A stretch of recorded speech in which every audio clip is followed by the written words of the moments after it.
Welcome into the Gotham City Rogues podcast. I was going to say, screw that stupid joke I do at the top, but I changed my mind. I'm Killer Croc, and that's Silver St. Cloud. How you doing over there? I am. Yeah, yep. Good. That's what I wanted to I'm be. glad I pulled that one out of nowhere, just so everyone knows that's a dumb reference. Anyway, we're here to talk about the good old House of the Dragon. How'd you feel about this episode, Coach? Overall feelings? We gearing up for the finale here? Yep. You were gearing up for the finale. That's what this episode felt like. I think ultimately there's nothing in this episode that I was excited about. I was sort of bored the whole time, but I was curious to know how things were going to turn out. So happens. I don't think any show can just literally be a banger every episode. Otherwise, Yeah, but isn't this what most would call the pentultimate episode, and it ended up being not pent or ultimate at all, you know? Yeah, I mean it's still technically falls under the definition. I get But it. It wasn't that exciting, though. no, that's fine, and I think that's fine. I don't think every time. I feel like sometimes the MCU has gone the other way on their shows, where the penultimate episode ends up being better than their finale. So I doubt that's the case for this one. This one seems like the finale is going to be pretty sweet. So Yep, let's hop into it. So it takes place right after Viserys, and he's officially titled Viserys the Peaceful Targaryen. So that was a fun little nitpick there. Allison thinks that he wanted Aegon to take over the throne still, and that was some major confusion. The king should have just shut his mouth at the end of dying, you know? I mean, when you're dead, you're dying, you're delusional. Probably talking to the wind / his wife / his daughter. I don't know who he's trying to / his old wife that died. That's what I meant. Yeah, 30 years ago. Yeah, there's a lot of things it could have been, but whatever. That's how the thing kicks off. Small council meets, and big oof.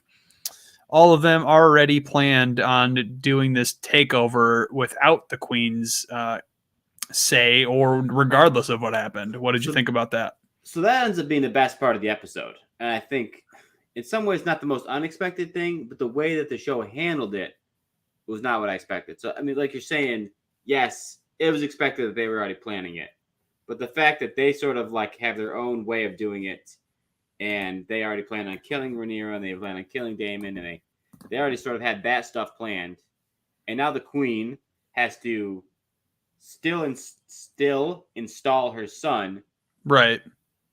But not go in their plan. So there's really 3 plans going on, even though 2 of the plans involve Aegon being the king.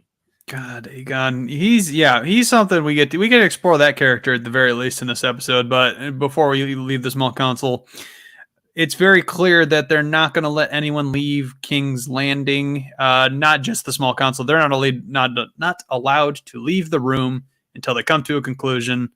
A guy named Lyman Beesbury, no idea who that guy is. He tries to go with what the king actually said, and he gets shoved into a weird rock on the table, and he's mad dead. Kristen Cole continuing the streak of being a tool. Yeah, still the worst. Still just guy's got anger issues. He's so mad at Rhaenyra still, so far into the future. Why is he still holding on to this hatred for her? He's so mad. And it's it's a little boring at this point. But I would say later in the episode, you kind of get to see him when he's not just mad.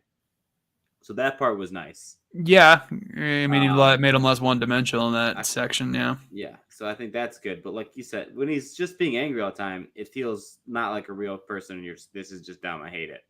So during this scene, I hated it. I like the Lord Commander though. I think that was cool. Yes, that was a cool scene. It was very reminiscent of Jorah Mormont. At least that's how I felt about it. Just that type of warrior vibe where he's going to do what he has to do to serve his queen, king, whatever the case may be. Respect to that guy. Otto sends Eric and his brother, I don't think we know his brother's name, to go find Aegon, but then Aemon goes with Kristen, sent by the queen. So we're all chasing Aegon around King's Landing. I was interested in this part because of the brothers. Right. I thought the 2 brothers and their whole I don't know, maybe we just kind of kill him when we get there. I was about that life. I was into that a lot. Yeah, I when we get to it, I literally put a note. I was like, oh man, Aemond is gonna kill his brother right now. Like it's gonna happen. It's all over. He's just gonna go for the throne all at once. and then it didn't. So that was a little disappointing. I was But trying to use my knowledge of the books, and I was like, man.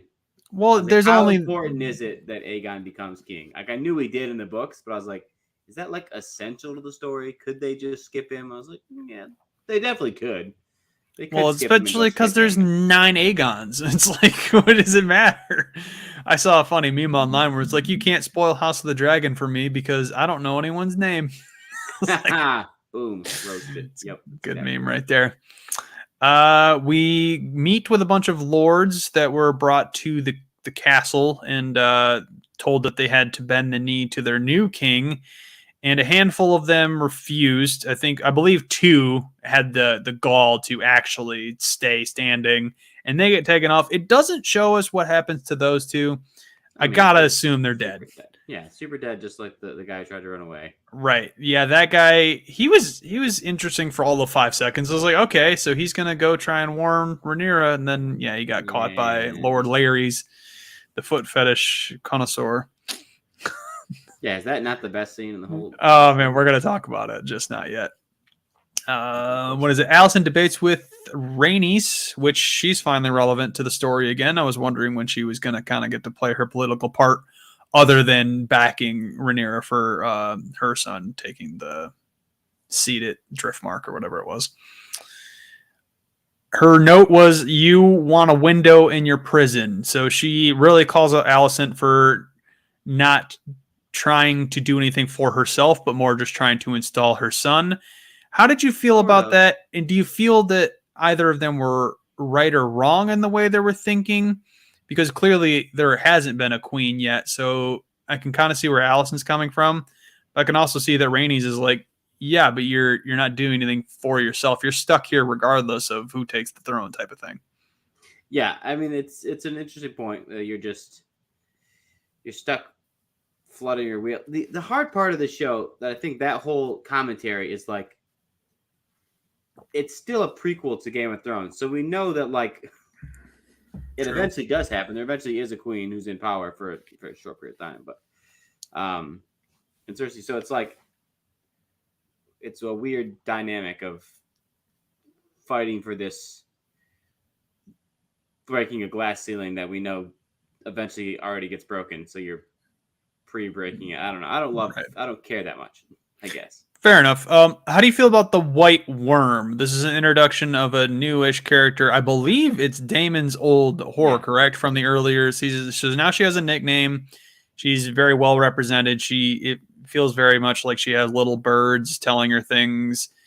They're definitely. I don't want to say they're copying characteristics, because if you're going to play politics, it makes sense that you would repeat some of the old things. But it's interesting that she's going that direction, and she hid the prince. Probably a smart move. But how did you feel about that character and how she used her power?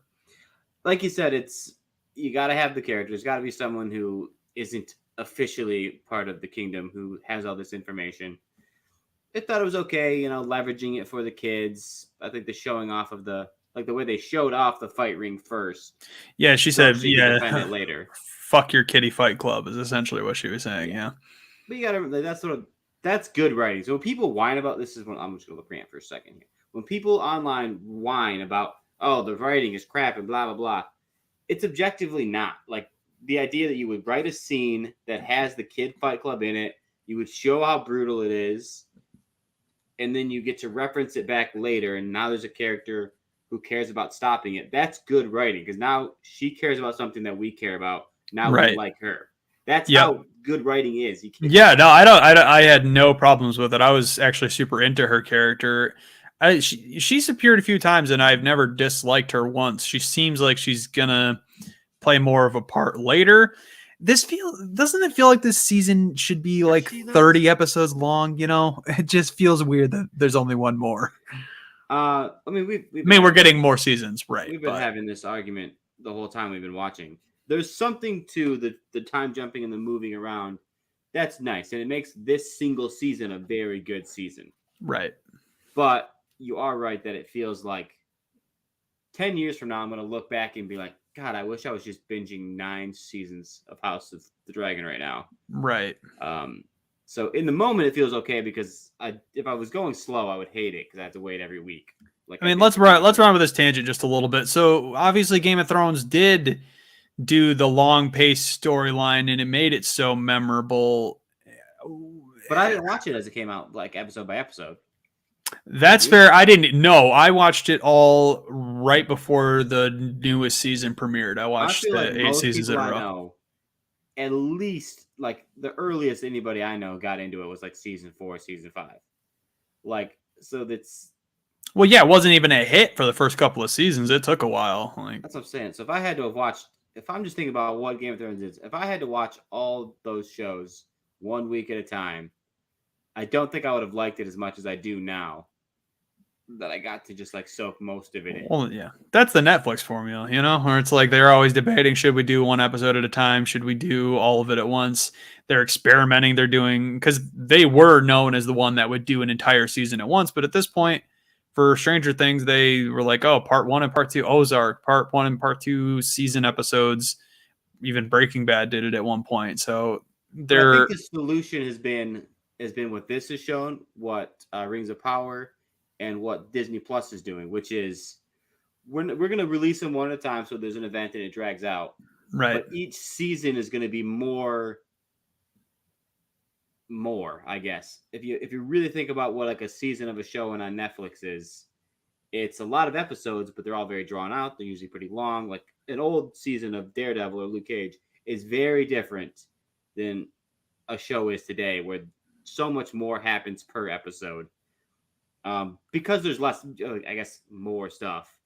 It's really more condensed. It's more focused. There's less characters. Things happen at a faster rate. The plot moves along. Yeah, It's I mean, a good balance. we're getting into the weeds just a little bit, but like I think 2's the move. You drop 2 at once, and then I'm not saying that's a bad thing. I like jumping into this, and each individual episode later, yeah, drawing it out much better. This show, I don't know how I'm gonna feel about the show once this season's over. Am I gonna go back and rewatch it? I don't know. Maybe it might take a couple years. Maybe when the next season drops, then I go rewatch season 1. And that tends to be what I do, right? The Witcher, things like that. I tend to wait until season 2. Yep. Well, but before we move on though, because you did mention, is she going to be around more? Is she not who Fetish Guy kills at the end? Is that not who he was talking about? I couldn't figure this out while I was watching. No, I couldn't either. I'm with you. I think from what he was saying, it seemed like he was talking about her handmaiden, whatever her name was. Yeah, but he made it sound like the handmaiden was just a part of this larger spy network, and I thought, oh, maybe that means he's killing the White Witch. Yeah, but there's so many spy networks within King's Landing. That's the problem. Is like, who's the head of this one? Maybe he does. And yeah, I mean, I guess we can jump to that a little bit, and then we'll get to the chasing the brother down. Lord Larry's has a weird foot fetish. That was such a weird scene where he would only reveal certain information until she took her shoes off and then took her socks off. And it was like, this is a weird way to treat your queen. I have 2 things about the scene. Number one, it's very well executed. The idea, like, she doesn't mention it, and us as the audience had never seen it. Right. She just sort of like sits up and puts her feet up. And you're like, what the fuck's going on? And then you like slowly start to realize, you're like, is she just like really comfortable around him? Are they like good friends? But then you start to realize what's happening. It was the socks. It was the socks for me. As soon as she took those, I was like, okay, we know what's going on here. Yeah, the first one, I was like, comfort. But so it's a good slow reveal. Then you feel like how you start to see him touch himself a little bit. So that it's well executed, first of all. And second, it's interesting. It makes a lot of sense, right? He's someone who has a club foot. He already has, I mean, yes, that part makes sense too. But he already has power. He already has a lordship. He's got all these things. And he can't have sex with the queen. And he probably doesn't want to. Usually when you're a weird, sort of foot fetish guy, yeah. This is probably way better anyway. So it makes sense. I think it's well executed. I think it's interesting. I think it's do something other than just be incest. You know what I mean? So good on them. Good on them to sweat. Yeah. This one, this is a fetish that you don't need to shame. It's like, obviously we're all going to shame incest. It's bad. Don't do that. But foot fetish, I'm like, whatever, man. Let them have their fun. It's not my jam, but sure. I mean, he doesn't do it in a very healthy way. It seems like he's being a weirdo about it. So I'll shame him a little bit for his discretion. Yeah, whatever. Mm-hmm. Anyway, yeah, let's get back to the interest. Is it the most interesting? I don't know. We're chasing Aegon around King's Landing. We get a little bit more information about Aemond and how he lost his virginity to that one chick at the Silk Road whorehouse. Just little things here and there. How did you feel about Aemond in this episode? Other than the fact that he's 20 years older than his older brother. No, that's certainly interesting. I like him. I like his he feels more like Daemon. He keeps continuing to feel more and more like Daemon. He does feel like Daemon. So now he again is like, I'm actually the one who wants to be king, which is exactly what Viserys was. Viserys didn't want to be king. And he kind of just got stuck in it. But that made him a good king by most regards. It's kind of like, yeah, I mean, he didn't want the power. He didn't really he didn't throw his weight around that much. He did when he had to, but for the most part, he was peaceful. I don't know that Daemon saw it that way, and I certainly don't think Aemon is going to see that for Aegon. No. Aegon's not going to be. What is Aegon even going to do? My note was Aegon's going to lose this throne so damn fast. I wrote that down, so we'll see if I'm right or not. I don't think he's keeping that throne for very long. I don't know who's going to take it quite yet, but he might even die next episode. There's a chance. It's possible. Yeah. I know what happens in the books, but I don't know. I think it's just the one book. Could die. But yes, the Fire and Blood. So I don't know that he's gonna die, but I think any of them could. I think any of them could. Even someone who is supposed to be the next in succession, they could die in this episode. They can. They've been fiddling with small things like that, because we know who ends up having to be there eventually. So. It'll be interesting. I don't think he'll be a good king. He definitely liked being king. You could see once he seemed to love. Yeah, as soon as he started pumping the sword up, you're like, okay, this might be a good or bad situation. Kind of a hard read here, but this is the same kid that was masturbating out of the clock tower 3 episodes ago. So I mean, he's still out there getting it done. He's got bastard kids all over the place. Just felt like oh man, the king from Game of Thrones. Yeah, Baratheon. Robert. Yeah, I mean, I'm fine with it. I don't know that Aemon will be an interesting king either. He might just be a little too war happy, but maybe not. I don't know. So what happens is they get the information from the White Worm. He's hiding in the temple to the Seven, which I still don't know all of the Seven, but hey, cool visual. I like it. More of them this time. Yeah, but I still don't know them all though. The brothers grab him, but then one of the brothers backs off. I found that kind of odd. How did you feel? Like, did you see that betrayal coming, or was it just? I mean, he talked about it the whole episode. He kept saying, like, I don't know, man. Kind of just think we should just kill him. He's sort of the worst. He would know too. So when the time, exactly, he would know. And when the time came, he was like, "Yeah, I'm not going to defend this brat. I'm going to see what happens." Especially not with Otto. You know, you definitely don't want him and Otto teaming up to be. Yeah, he was in service of Otto when he was tracking him down, so that's why he left his brother out to dry. It was Kristen Cole versus, I think it was Eric or Eric's brother. They're twins, so it doesn't actually matter. But Kristen Cole, Eric is the one who did not go along with the plan. He did okay, so Derek, let's call him Derek. It's not his name. That's fine. I love it. Derek's good. Loses a sword fight, and so the queen gets the man.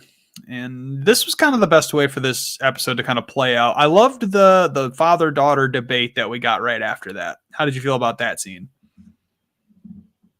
Yeah, it's fine. I like the idea of Otto being like the full bad guy, where Alicent's trying to do the whole like, how can I screw Rhaenyra over but still like not be the worst?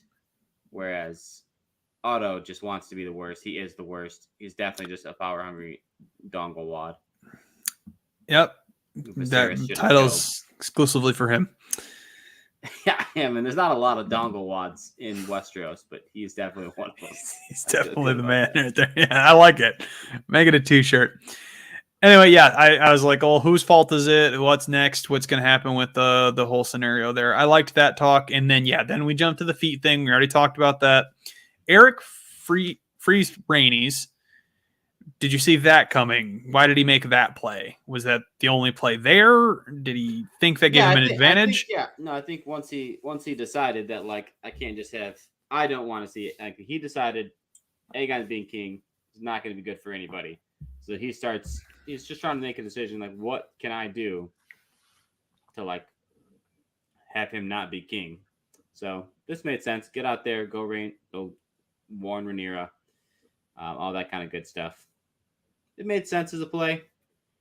It ends up working out in a kind of cool way, obviously, but I'm excited for him. I think now we're establishing that he's going to be a character.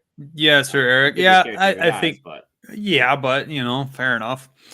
Maybe he'll give like Grey Worm vibes from Game of Thrones. Who knows? The Defiant Lord was hung. We got to see his fate while he was taking her out of the city, or trying to. She ended up going to the coronation of the king. Very classic King's Landing story. That's kind of what happened to Arya too. I was what a great coronation. Just a bunch of people who don't give a shit about who. Oh my god, I love how it was an announcement that like both your king is dead and here's the new one. They wasted no time. We're not doing a funeral, not yet. We're putting the new king on the throne as quick as possible. I just like looking at extras. There's a couple extras in there. Like, yeah, pretty good. Yeah. Pretty good, yeah. I like it. You don't care. No one cares in this entire room. Well, that's the best part is the extras just had to be themselves. And because that's exactly how real humans are like, yeah, I guess this affects me, but not really. Yeah, you could have put up a broomstick with white hair up there and I'd been like, yeah, that's a Targaryen. That's a Targaryen. Keep it running, boys. Yeah, dynasty. Let me go back home and, I don't know, be raped or whatever happens to me every day. So, yep. Yeah. So Aegon has a scene with his mother on the way to the coronation. Not that interesting, but do you think he actually buys that his father did show him love in the very end, which he didn't? I think it seems like he believed it at the end. Whether he does or doesn't, he's certainly going to act like it going forward. I think you could tell once he got the blade and then once he got coronated that he was like, he now feels like he's king. I think so. Whether or not it's because his grandfather gave it to him or what, but he's going to act like he's the rightful king going forward. So that's kind of all that matters. Yeah. I'll say I was not expecting Rhaenys to take her dragon from a dungeon and just up through the floor, killing a bunch of people. It was a dope scene. I thought they were going to do like Red Wedding and kill everyone on that stage except like Aemond. I was like, oh my God, if they do this, I'm going to lose my mind. No, I knew that wasn't going to happen because it's just too many characters all at once that are like have been set up. The thing about Game of Thrones is at that point in time, there was enough other characters set up that you could kill. 13 main characters, so they killed off 4 at once. You're like, But here you're right. There's like, 8, and you don't want to kill more than one at once, Yeah, so, but that was cool. I mean, it shows a little bit like if I needed to kill you right now, I could, but I can't because we need these dragons to fight later. So yeah, that was cool. Are we gonna get a dragon battle? Is the war gonna start? What is your prediction for next week? That's good. The whole time I was watching this episode, I was just like, I care so much more about how Rhaenyra and Daemon are going to take this news than I do. I know, me too. I thought they were going to cut to him. Rhaenyra wasn't in the episode at all. Not one scene with her or Matt Smith's Daemon, which can happen in shows sometimes, but I thought it was kind of wild that 2 of the fan favorites were just left out completely. Yes, dragons will fight and 1 dragon will die. I think it's kind of how I think it's going to happen. I think maybe Rhaenyra will lash out and she'll just come with just dragons and no army. There'll be like a battle of dragons. Someone dragon's going to die. They're going to have to retreat. And then I feel like it's Rhaenys. She's going to die. I think Rhaenys is the one. She's the most expandable, but also clearly has the clout to make her death worth something. So, yeah, that's my prediction. I think Aemond is going to take his dragon, which is the giant one, and just straight up murder Rhaenys and her dragon. We'll see what happens. On the next episode of Gotham City Rogues. Thank you guys for listening. Coach, do you have anything else to say in closing on this one? Nope. I'm just excited for the next episode. I think there's a chance it's going to be the best episode of TV we've had in a while. I really think a dragon fight could look really cool. It's going to look sick. Yeah, I'm excited. Hope you guys are excited. Sorry, this episode's a little bit shorter. This was mostly a politics episode. so there's not a lot of action to break down. There's some character development, but A we're gonna. one, man, a slow It episode. was a slow the episode. opening scene. I was like, dude, we get it. The king's dead. Can we? Come on. We gotta. Fair enough. From the words of Coach himself, just come on. And we got one more episode to go. Love you guys. Thank you for listening. Got some Halloween fun stuff coming up for you. And check out the Marvel Stuff Pod. Have a good one.